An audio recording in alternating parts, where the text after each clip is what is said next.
Trojan fans, welcome to another edition of the Peristyle Podcast. I'm your host, Ryan Abraham, joined alongside the coach, Harvey Hyde. You can follow him on Twitter or all social media at Coach Harvey Hyde, or go to his website, harveyhyde.com, for all of his content. I'm a little under the weather, so I didn't give you much of a hello, Trojan fans. My apologies. Didn't get to do tunnel vision last night, but I got to go to the studio so we could talk with the coach, Harvey Hyde. I'll let him shoulder most of the burden today. But yes, so we're going to talk about USC's come from behind 26-21 victory over the Iowa Hawkeyes. Like Lincoln Riley called it a culture win. And we want to get Coach's thoughts on what went down in the Coliseum. It was very rainy. That might be where I got my cold. I'm not sure, but it was crazy wet weather. Certainly favored the visitors more than the home team. But USC persevered, got through it, and now 8-2 overall. And 6-1 in Big Ten play with the huge game against Oregon coming up this weekend. If you have questions or comments for the show, you can email us, podcast@uscfootball.com, or you can call or text us, and the number for that is 424-254-9141. And if you have Apple or Spotify where you're listening to the podcast, you can listen anywhere you get your podcast. But on Apple and Spotify, you can leave us a 5-star rating on the Peristyle Podcast. That'd be great. You can also leave us reviews on Apple and comments on individual episodes on Spotify. So we love to hear from you. Any of that feedback does help grow the show. And we love hearing from the coach, and he's here with right now. Coach, how you doing today, sir? You know, I'm doing pretty good, Ryan. I just heard you give me the poor me speech that, I've gotten sick. I'm under the weather. Yeah, give me that cough now after I say that.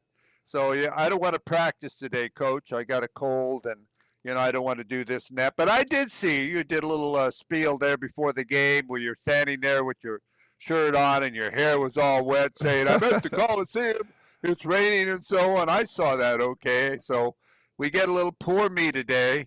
And I'll tell you what, you got a cold, but remember, it's not your heart, okay? Yes. So if it's your heart, I'll worry about it. So it's not your heart. So you're here ready to play, and that's exactly what we need to do every Monday when we do this podcast.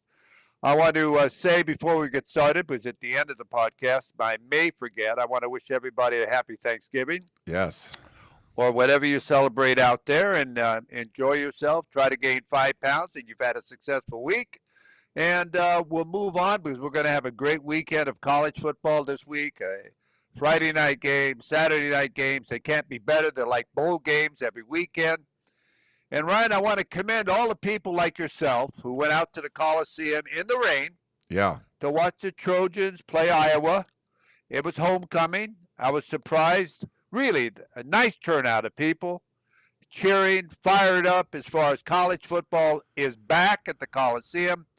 And a lot of them were Iowa fans, but that just means a lot of them walked away more disappointed than when they walked in. So, of course, you always mention those type of things in the locker room when you go off the field and you have a big victory.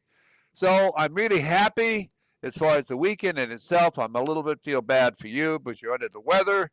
But remember, our game isn't until Saturday, so I expect you to play. Yeah, I'll rub some dirt on it, Coach. My flight's Friday to to Portland, so it should be okay there. Like I mentioned at the top of the show, make sure you check out harveyhyde.com for all of the coach's content, and he's on social at Coach Harvey Hyde. I do want to thank our sponsor, MyBookie. Now, if you've been following along, we do our picks against the spread every week at uscfootball.com. I've been usually pretty good at doing this. I'm decent in the Big Ten. Man, I've been awful picking USC against the spread. So you can listen to our picks and fade me, whatever you want to do over at MyBookie. Now, they got a lot of NFL stuff going on. Of course, there's upset, blowouts, covers. Everything is over there at MyBookie. They do have the game lines, player props, everything you want before the pros kick off. You can do on Saturday for the Big Ten games, for USC games, all of college football. And, of course, Sunday NFL is just a smorgasbord of things that you can get into. And if you're new to MyBookie, we have a promo code, Peristyle. You can use that, and what you will get is a bet back bonus token. So that means your first bet up to $500 will be fully covered. So if you like USC and the points against Oregon, and Oregon ends up blowing them out, you can get that back if it's using that bet back bonus token. So it's a great little way to get in there. And if you don't trust my picks, you can fade them with that or however you want to do it. But go check it out. The promo code is Peristyle over at MyBookie. MyBookie, where bettors win together, because bragging's good, but cashing in is better. And USC cashed in this weekend, Coach. Lincoln Riley called it a culture win. I don't know if you have a definition for culture win, but he was pretty happy after the game. Wasn't looking good, 21-7 early on, and then USC poured it on the second half, scored a bunch of points, shut out Iowa's offense, and got the win. So it was a gutty performance. The weather certainly, like I said, favored Iowa, who just played in a monsoon the week before. But I thought USC handled it pretty well. What were your overall thoughts on what Lincoln Riley called a culture win? Well, you mentioned cashed in. Yeah. And when you mentioned that, I was thinking about that. I think I said it on one of our podcasts, or I said it on one of our shows I do, that early in the season, you can bet. I'm not a betting guy, okay? But I just heard you talk about my bookie and this and that. I bet the Trojans would win 8 games, okay? And I was sort of celebrating at the end of the game because I won my bet. I won't tell you how much I bet, but I'm going to tell you I won my bet. And I'm normally not a betting guy. I bet on another team that won 8 games also, because I do my predictions early in the season. Well, I do my 12-pack where I rank the top 12 teams in the country and so on. You can get that from me on my Thursday shows. But and if you follow me, I always send it out. But it started there, and I think it starts with what you call confidence, and when you start believing in yourself, and you start believing how important certain things are and how hard you work and how many hours you put in to accomplish something, and you don't have a lot of hours to get it done. And I think they sort of put it on the line, understanding that if they lose to a team they shouldn't lose to, and I picked USC to beat Iowa, that you haven't accomplished your goals and all your off-season work hasn't come out. You haven't passed the test, okay? And I think at halftime when you sort of lay that on people and you say it's not the halftime score that they put on the front page of the newspaper, it's the final score. And it's what we do in the second half. And it's what we do to prove that it means more to us than it means to them. Now let's take away what they do and what we do best. And let's don't beat ourselves. And I think when you go out in the second half and you allow them only, 108 yards in offense, 25 yards in passing, and you go back and you dominate your offensive game, which I would think it's very difficult if I'm a defensive coordinator to stop USC. But they've now discovered that it is fun running the football. It is fun to have a quarterback that can do it both. It is fun to take the pressure off a quarterback and throw to 2 great receivers who make unbelievable plays, and you wonder now, how can I cover that guy one-on-one when I can't? And when they're running the football as well as they're running the football, and the offensive line is having a lot of fun, but now they're not getting ripped on how bad they are, but how they're playing together, and you're giving them some help as far as being able to mix it up a bit. It's a lot more fun, and you believe in yourself. And you tell the defense, hey, guys, we better get after it or we're going to be the ones to blame.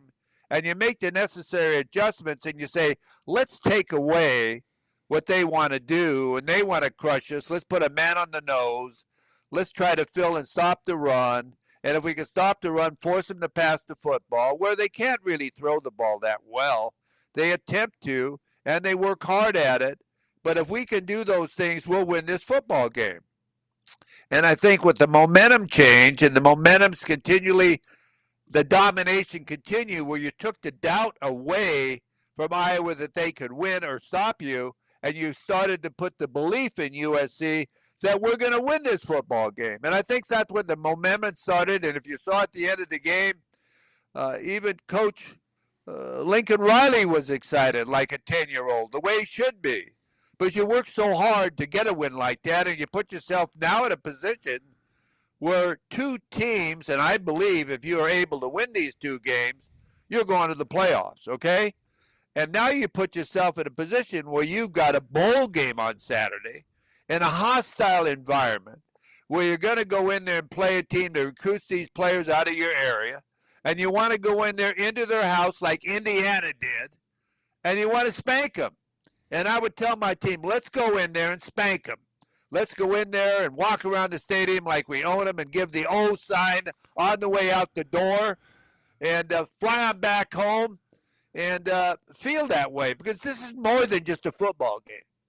You're beating the Big Ten champion of last year, regular season champion, and this is so important for your program and recruiting.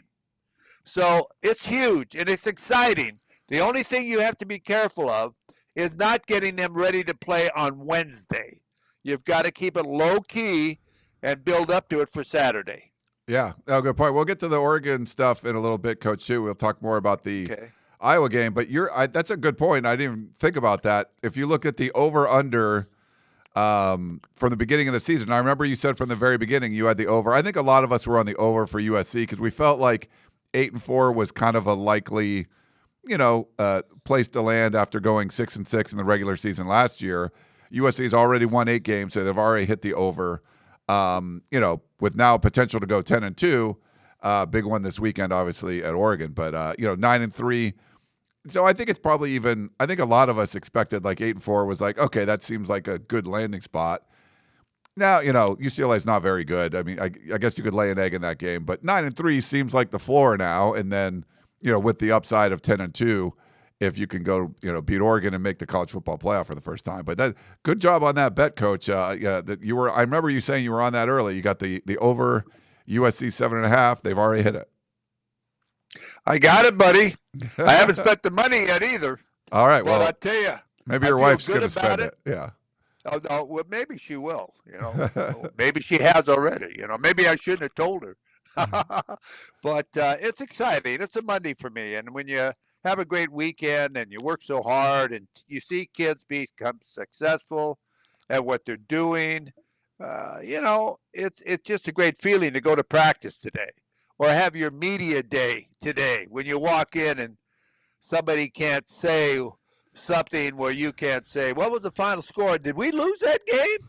I'm not quite sure if we lost that game. Maybe I read the wrong newspaper. And, sort of be peppy about it. Be confident in who you are and say, we can't wait to play Oregon. Can they wait to play us? I bet you they're worried about us, but we're not worried about them. Why? Because we are now who we're supposed to be, okay? Yeah. And go up there and, get it done. Did you see any sort of halftime adjustments? Because, USC's offense, they allowed Mark Gronowski. He had a rushing touchdown. He had a passing touchdown. He had a receiving touchdown. And then that was it. That was it for, maybe on the defensive side, any sort of adjustments. And then offensively, USC still, they'd go for it on fourth down and wouldn't get it. They didn't run the ball super effectively. Iowa's defense was good, and but it was the wide receivers that just made a ton of plays, but they still couldn't get things clicking until later in the game. I don't know if you saw any adjustments on either side of the ball, Coach, because it seemed like it went from things just weren't working right to in the second half they got back to playing USC football. Well, I would say this. I would say Iowa did everything they could on the first series that they had in their arsenal. They came out trying to throw you off balance as far as, we're going to throw the ball and prove you that we can throw the ball. They threw a lot on that opening drive and got you away from the run, trying to confuse you a little bit on now you've got to worry about the pass at the same time. But I think you're able to size up the receivers and speed of the receivers and so on. And there were some plays. There were some calls that were really tick-tacky. That last play by 21 catching the ball with his toe almost out of bounds, it's a closer win than what we're talking about. It's the comeback we're talking about, and we're talking about the belief in the program as far as them, you're never out of a game till the game's over that we're talking about. And I think there were adjustments. I think that, first of all, I think they had to believe more in the running game. Run the game outside. Don't give up on what you do the best. Throw the ball down the field, but don't put pressure on Javin to make a mistake. He looked more relaxed when he played. He's getting to look like he's maturing as a quarterback with confidence. And I just think that the miraculous catches that these receivers are making, they're unbelievable. I don't know how they make him. And he throws the ball in a position where they're low and they catch the ball. They're high and they catch the ball. You wonder if they really are planning that, or is it just an accident all that happens? But it happens, and then you got to give credit to the tight ends. They've given up their role more or less as a receiver, and now they become a great blocking part of the offense as far as kicking out the ends and turning up as far as on the counter sweeps and doing a blocking scheme that is so effective that I think you're gaining a lot of confidence by all the offensive side of the team. And when they got rolling again, I never thought they'd lose the game. Okay, I got some texts at halftime saying, hey, what happened? I talked to you this week, and you predicted that I would get beat by USC. And I said, it's not over. And obviously they came out and made it happen. On the defensive side of the football, I think they became more aware of the running game was going to beat them, not the passing game. I think they tried to get their linebackers more in the game. I think the front part of the line could not allow the offensive line of Iowa to blow them back where the linebackers couldn't get in the gaps to make tackles. This young kid Chase is really a winner, number 31. He flies around the field. I really like him as far as his playing ability. Some of the other guys are getting cut off and breaking down sometimes in their assignments. But you're going to have that happen, but you can't have it all happen all the time. You can't have it happen this weekend. Because they can match you skill people-wise almost. I don't think anybody in the country can match you at receivers. They might have one or two. Maybe Ohio State has two receivers. Indiana has one receiver. But I don't know a team in the country that has two receivers. And I think, Ryan, what they're doing, and I know I'm rambling, and you've heard me talk about this so many times for the last several years since Lincoln Riley's been there. Don't rotate your players. He always used to rotate receivers every down, rotate backs every 2 downs or every down, and a player never got the feel of the game. He was in and out too quickly. He never got a sweat going. And I think now King Miller's doing such a great job because if he didn't make a play go the play before, the next time they call that play, he knew why it didn't go before, and he knew what he had to do on the second level or to get to the second level. And he's a beast when you get to the second level. And I think that the receivers get a chance to work on the defensive backs and recognize their coverages and come back and talk on the, on the time they're out or in the huddle or whenever they're getting together that I can beat him on this. I'm in the game. I know how he plays me. Throw it high or on an out. I just throw it to a spot. I'll be there. He's playing me loose. He can't play me tight. And they get a feel of the game. So they're not coming out. And if you watch the game, the unit on the offensive line as a unit, they get a guy hurt, someone steps in, they're playing as a unit, they've got a unit pride. You've got the receivers, they got a unit pride. The tight ends have a unit pride. And, of course, the running backs right now have a unit pride. They're not afraid to have Jackson come in and score touchdowns, and King Miller doesn't feel bad about that. It's a pride of each unit on what's going on, and there's not a rotation. They understand what the role is, and the other guys sit there and wait their turn. Just like the offensive guard, number 60, Miller's brother. When they called his number, he came in and didn't want to let anybody down and prove he could play. Well, the same thing happened with King Miller and everybody else. And I think this is the way you build college football. Your unit, the pride in your unit, your bench strength, and know they're waiting for their turn. And this is what you got to do. And I think that's why the improvement has come so much on the offensive side of the football and the belief than you've seen before. Now, on the defensive side, they alternate a lot of players. There must be a reason for that. They don't alternate the linebackers. The secondaries had a lot of injuries, and some of their key players have been out. So, there's been reasons. I'm not making excuses for the defense, but in the second half against Iowa, I don't want to say dominated, but they dominated enough to give the football to the offensive side of the football who wouldn't let them down. Yeah, Coach, did you see any sort of defensive adjustments? Because USC did lose their 2 top safeties, very experienced players in the secondary, Kamari Ramsey and Bishop Fitzgerald. Both go down with injuries, and then you see guys like Kennedy Urlacher come in, and Christian Pierce was playing more. And it seemed like that did a better job against the passing offense of Iowa. And I don't know if it was just kind of getting used to what was going on there. But that was Devin Tompkins also, I think he was getting pushed around a little bit inside, and they moved him more to an edge position. It seemed to work out better. But I don't know if there's something you saw specifically that sort of worked better in the second half. It definitely seemed like USC wasn't ready for these elements, and maybe Iowa was more in the beginning. But I don't know. What did you see when it comes to that? Well, I can't really speak on that intelligently because I wasn't at the game, and I didn't know what the things were. I watch the game on television where I can concentrate more on it, and I can see the replays and so on. A lot of times when I attend a game, everybody wants to talk about, did you see that play, coach? What do you think happened? And so on and so on. So I watch them at home, and I'm able to critique them. And, it depends on the television broadcast, on how much they show and so on the game. So intelligently, I don't see the back end.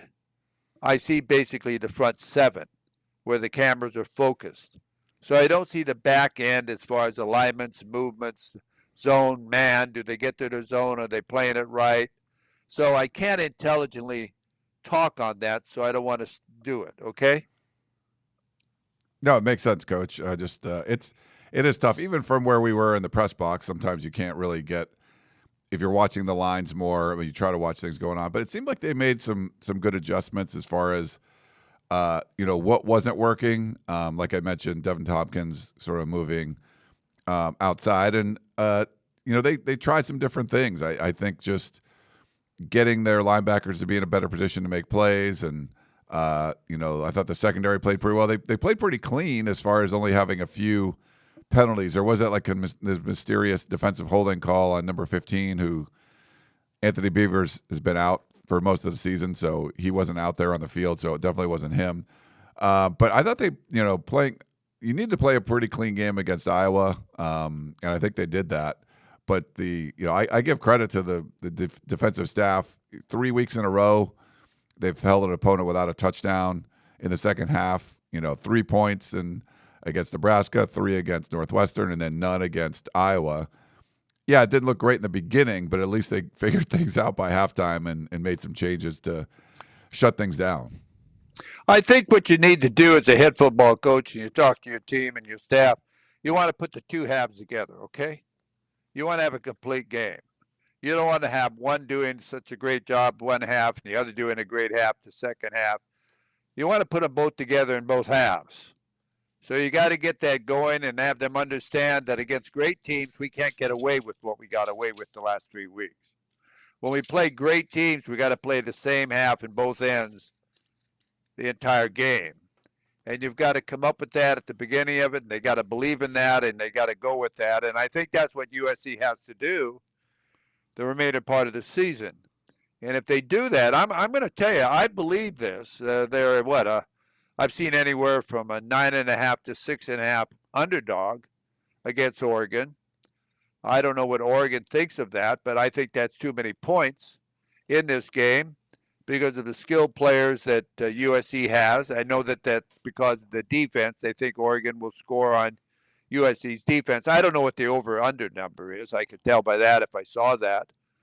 But if they play their game and they don't make mistakes and they play two halves of solid football, they can win that football game. Indiana went in there. Now remember, Indiana went in there and spanked them. And, they've had close games against Penn State. They've had close games against Wisconsin. They're a good football team. Let's don't take it away.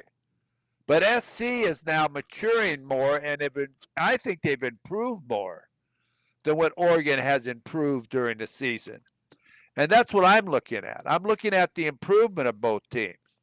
I think SC could improve more during the season than Oregon had to improve from the beginning of the season. They won a big game back at Penn State. I had Penn State second in the country when they went back to, and I think, won 14-7, and everybody thought that was a great victory. It was. They had a whiteout and everything. But I don't know who's improved the most during the season. And I think that's something you've got to look at as far as now coming up to this game. And I think it's a great football game. People, get ready for it. And I think it's going to be a better game. At least I hope it is, so that they can go up there and have the type of trip they want to have and make it a thriller for everybody. This is one thing too, Ryan. The kids all know each other, okay? Don't think they're not calling each other during the week. I know how that works, okay? During the week, they're all threatening each other. And they're telling each other how they're going to give them a wake-up call to come out and get their ass kicked, okay? I exactly remember what one of my teams did. They give the wake-up call to a team we played. They called them before the coaches called him in the hotel, said, room 122, please. And the guy would get it, hello, hello. He says, hey, get up to get ready. You're going to get your ass kicked today. That's the thing that the guys got up to. These kids know each other. They've been in 7-on-7. They've been recruited. They know everything. It's more than a USC-Oregon game. This is a pride game. This is, did I go to the right school or didn't I go to the right school? And I think this is what makes it a great contest. Man, I'm fired up. No, you should be fired up, Coach. And I think just to get to this point where, hey, if USC can win to that point, they can beat Oregon and make it to the college football playoff. It's actually here. Oregon looked good in their Friday game against Minnesota. Like you said, Minnesota, man. You, me, and UCLA could beat Minnesota. Oh, wow. That's saying a lot, Coach. I don't know about that. But nothing against the kids in Minnesota, okay? Yeah. But come on, okay? Yeah. Come on. Look at the part of the Big Ten. You look at the bottom 5 schools, 6 schools in the Big Ten. Please. Come on. Yeah. The Pac-10 has proved. They're every bit as good as the Big Ten as far as their couple of years of being in there. Last year, a Pac-12 team won the Big Ten, okay? Yeah. So, it's not like we're so intimidated. Quit all the bragging, okay, from the Midwest, the bragging how good they are now. Ohio State, don't mess with them because they're for real, okay? Yeah. They've only had 75 points scored on them the whole year. When UCLA went back there, they looked like a JV team in the varsity stadium, okay? It was a mismatch. But again, that's where their program is at this time. So this was a big one. Game day will be there in Eugene. So ESPN's going to be there. So, and I think I was texting with some people that work at USC, and just to be in the mid pushing late November and being in the mix is important because, I mean, last year certainly USC was in the mix, but it just hasn't been that way. So you want to be going in the right direction. And now I feel like this is a game which there's a lot of upside. And, I think there's downside if you get blown out by Oregon. You're not going to feel really good. But if it's like a close road loss or something, and I think you can still feel pretty good about it and finish 9-3 and all that. But there's a lot of upside with this game. And like you mentioned, recruiting.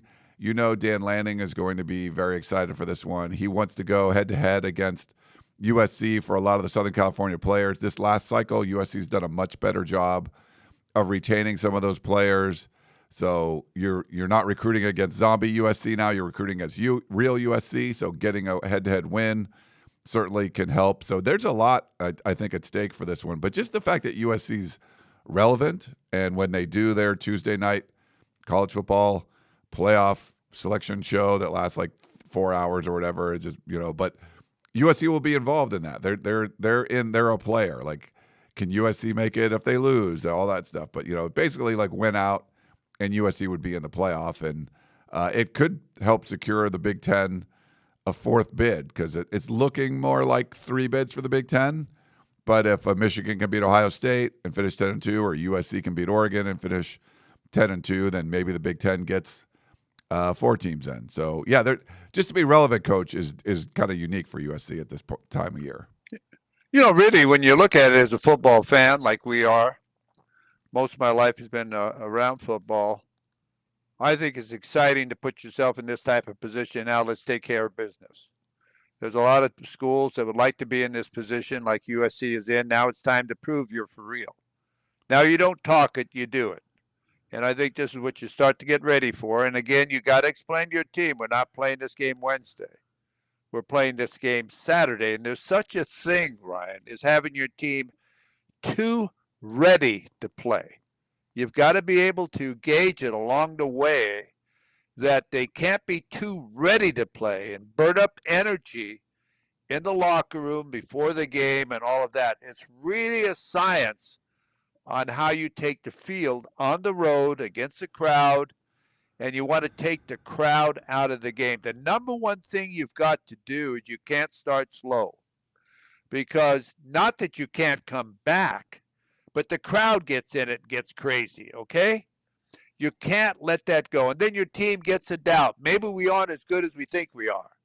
You got to start off and maintain the same level that you finished last week's game with. And you've got to continue that throughout the game. An eye for an eye, a hit for a hit. And hope that at the end of the game, my eye is bigger than yours, or whatever it is, to go down to that. But that's what you got to do, because kids get overly excited, and they can't sleep. And all week they're going to be talking to their players. Believe me, you don't know what's going on. Even the parents are swearing at each other, okay?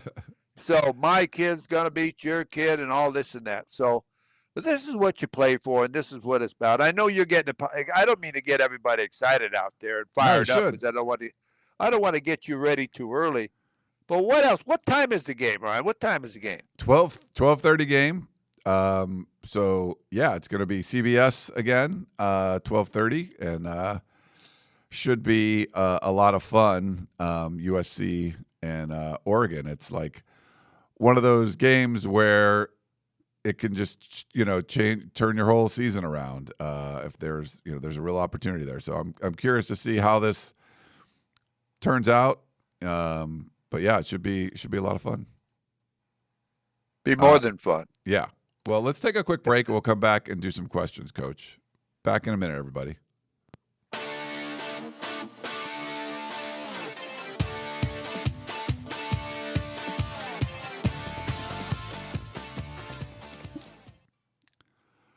All righty, we're back here on the Peristyle Podcast, talking USC football with the coach, Harvey Hyde. Like I mentioned, it'll be number 8 Oregon, number 17 USC. We'll see the college football ranking numbers will change a little bit heading into this game. 12:30 p.m. kickoff in Eugene, Oregon, Autzen Stadium on CBS. I'm seeing right now USC as a 9.5-point underdog, and the over-under is way up there at 60, so pretty high up there. I think it's going to be a fairly high scoring game.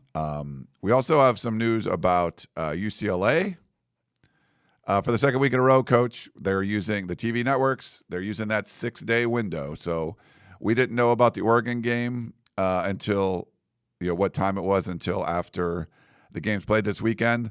We won't know about USC and UCLA kickoff until after USC plays Oregon. From what I was told, it's going to be either a 12:30 CBS game again or a 4:30 NBC game. That's what my understanding is. So for the second week in a row, it'll be a 6-day window for USC UCLA. Well, then they're waiting to see exactly what happens in those games so they can get their selection. Both of them are the best game of the week that's between them and so on. I think that's great that you're in that position. And just so it's not an 8 o'clock game or 7:30 game at night. I mean, that just didn't work for anybody, Yes. I know that someone put on our message board, Notre Dame's playing Stanford at like 8 p.m. West Coast time, so that'll be fun. Yes. So, okay, we got some voicemails and stuff. Let me play with 3 voicemails and I think an email and a text that we'll get through, and then any other final thoughts we'll get through. But here's the first voicemail, Coach. Hey, Coach and Ryan. I just want to say that hats off to the offensive line coach. Man, that guy puts it together every week.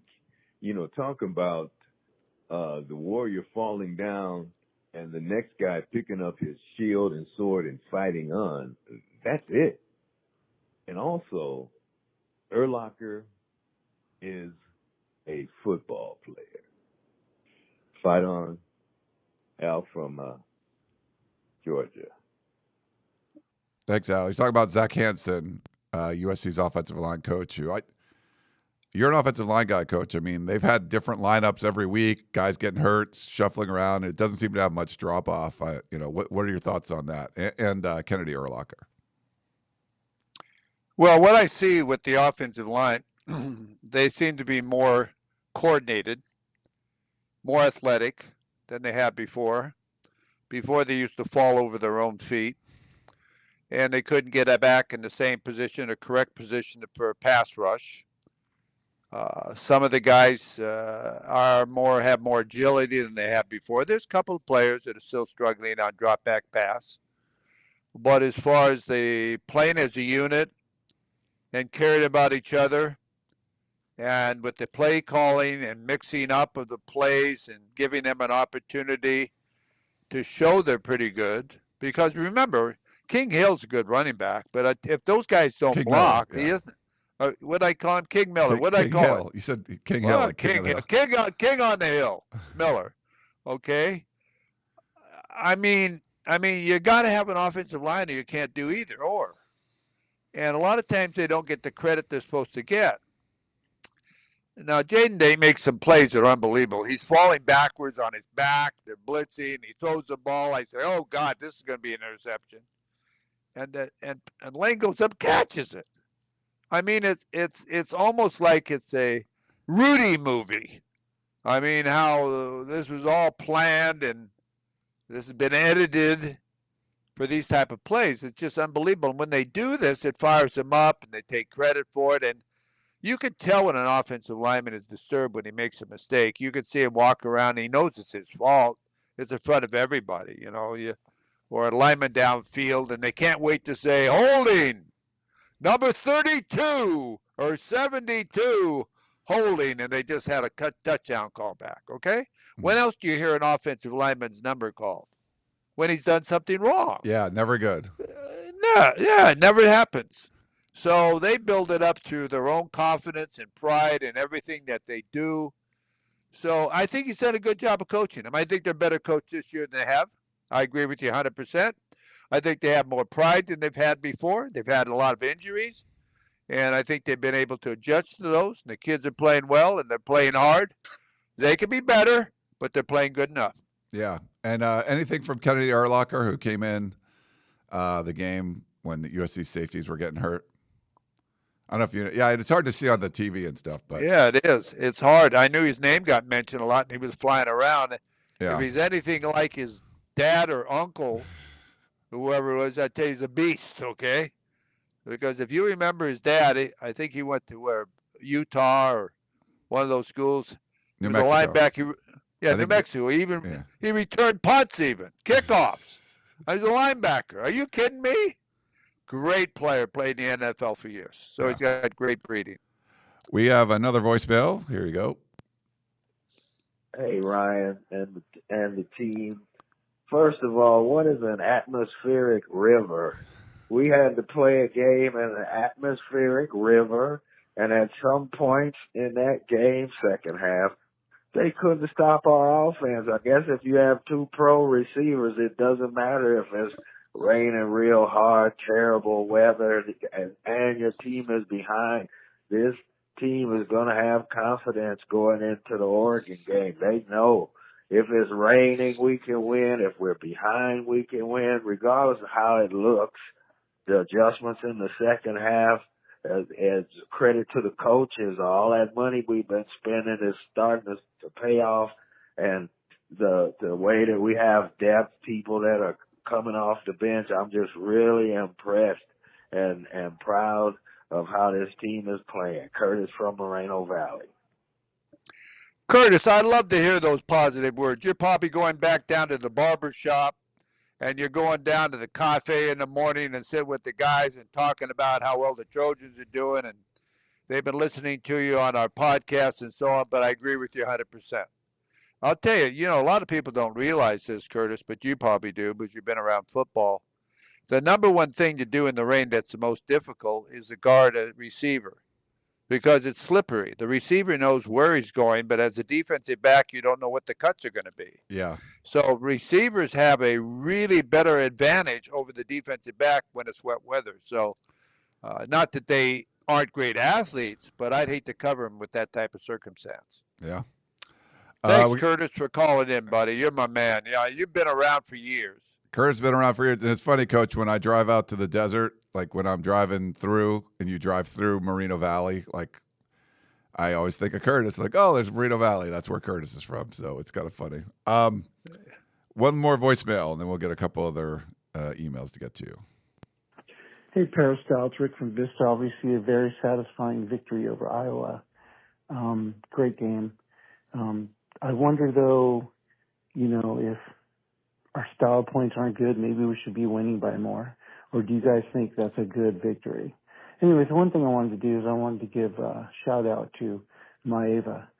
How difficult is it for him to put those balls in the exact spot where the defender cannot get, but the offensive wide receiver, Lemon, or either of those guys, or the tight ends, it seems like he's putting the ball right on the money. And it seems like nobody else can get it but them. I don't understand how difficult that must be to pinpoint the ball.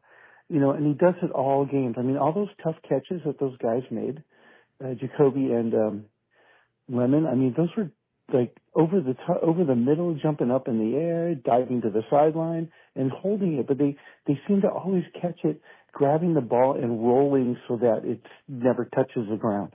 So I just want to know your thoughts, one on the receivers, and how about Maeva and the way he pinpoints that ball? Because I don't know, is that typical? Because I don't think I've seen a lot of that, although I have seen some quarterbacks throw that way.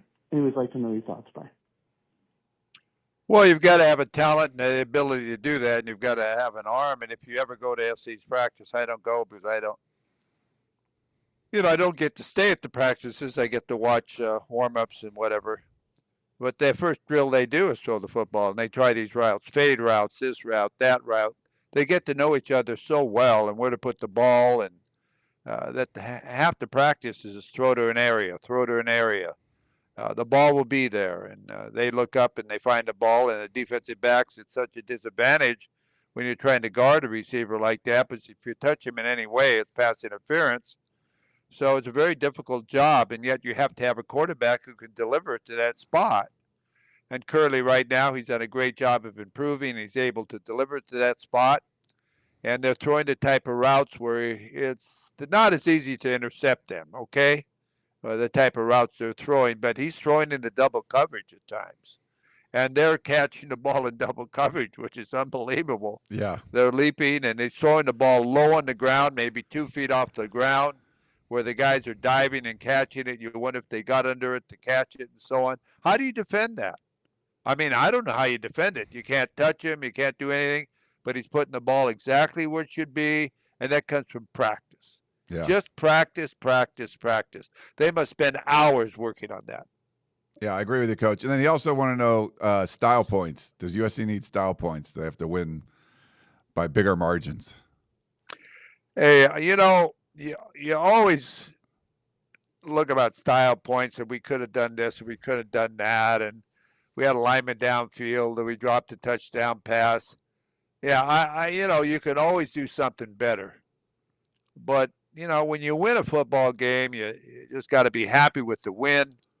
I see a lot of teams winning when they're outstatted and everything else, but you got the W. So I just think you got to take the win, and style is style. Class is class. If you know what the difference between style and class is, you win with class. You don't dance in someone's face. You do the things that are necessary. You show your excitement among your teammates. You don't look at somebody and stare them down or mock them or any of that type of stuff. Now, that stuff I couldn't take. I wouldn't take that as a coach. I like my kids to celebrate with themselves, but don't mock other players or get a penalty or do something stupid to embarrass our football program. And I think, it depends on your schedule. I think USC's schedule is tough enough that they don't need, if you're worried about making the college football playoff, if USC goes 10-2 and they have wins against, Oregon, who's going to be a playoff team, Michigan, who's on the verge of, that, Iowa, Nebraska. I mean, I think they have enough good wins that it wouldn't matter about the style points. You just have to be 10-2.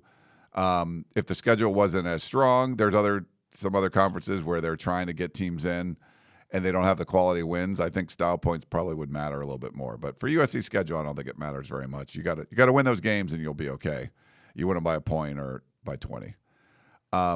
We got a text message from Marcel in the Inland Empire. He says, I was watching Iowa podcast on YouTube, and many of the listeners seem to believe that Iowa's defense should have blitzed more in the second half, but they were scared of number 6, Makai Lemon. What would have happened if Iowa made that adjustment? What do you think, Coach? I think Maiev has been really good against the blitz, and I think teams have done better trying to drop guys into coverage than bringing pressure. But I don't know that. What do you? Any thoughts on that? Well, when you bring pressure, you open up zones, and you give the receiver more room to work. Okay. So when you go after somebody, you better get to him, okay? Because a guy can't cover a guy like Lemons all day. I want you to know.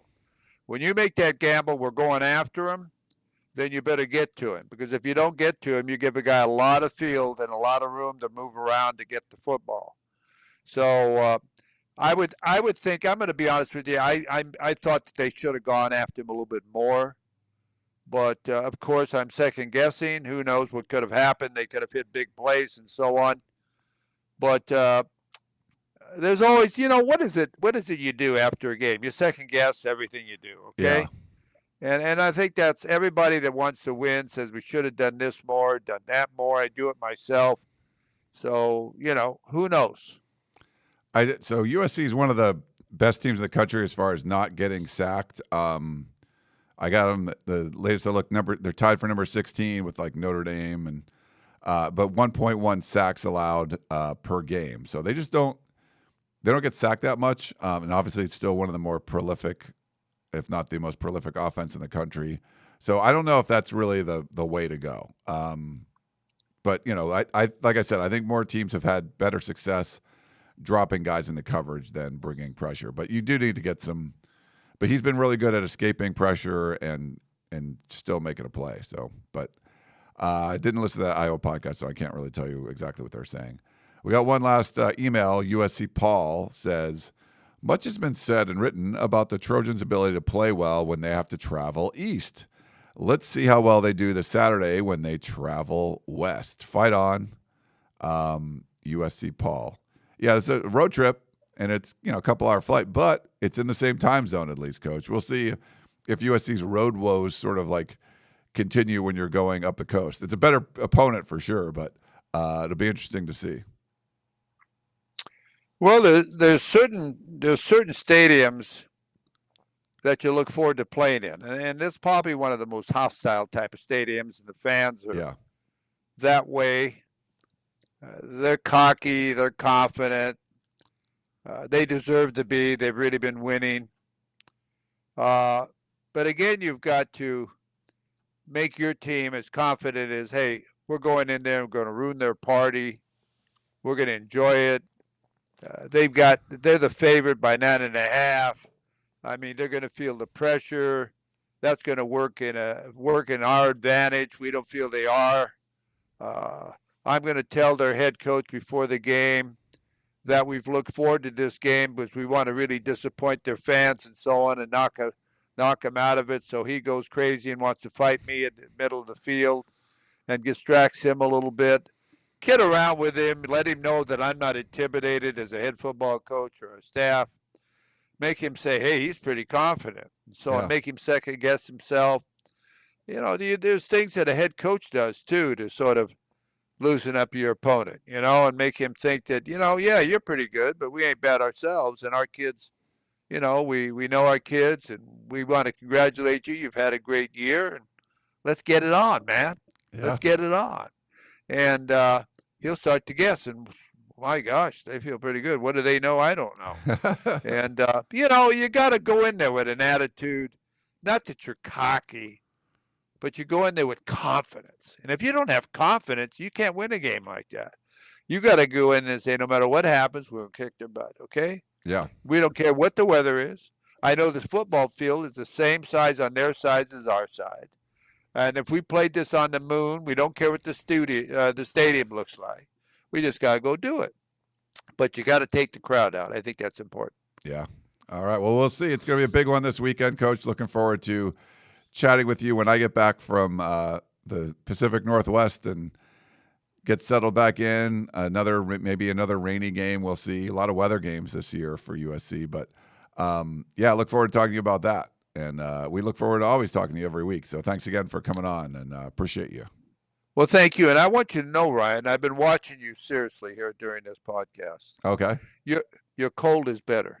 I can better? tell it's a lot better. All right. You're starting to put your game face back on. I got you fired up a little bit. Remember, it's just a cold. It's not going to kill you, okay? Thanks, Doc. I So make appreciate sure you it. take. I just want you to know. I'm going to give you a prescription afterwards. Go get it filled. I will do that. Thank you, Dr. Coach Hyde.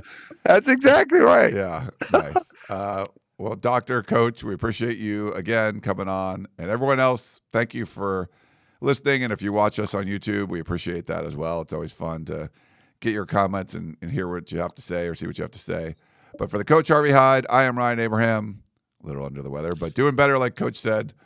I hope you guys enjoyed the show, and we will talk to you next time.